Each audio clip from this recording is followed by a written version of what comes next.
Yüreklerden yüreklerge yetsun nakşimiz, kalplerini oygatsun imanın nuri. Ömrükte hem birlikte yaşap halkimiz, birbirini kolusun Uygur oğlanları. Yaşlar avazın kalır anlasın, yaşlıkta çatağan naşa yanrısın.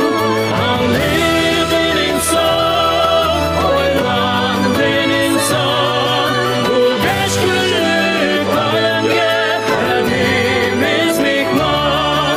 Bu 5 günlük alemge hemimiz mihman. Atimizni, animizni hürmet kılaylı, tirigde ularning qadrini bileyli. Dost buradar qarindoshga o'xshash kuyayli. Bu 5 kunlik yolg'onda kulib yurayli.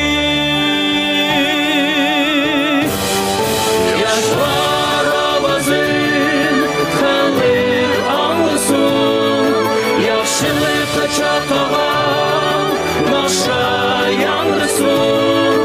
Anlıqın insan, oylandın insan, bu 5 günlük alemge hemimiz mihman.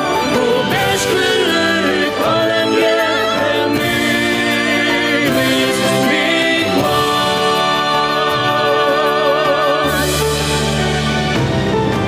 Adem bulup kaldık biz bolar.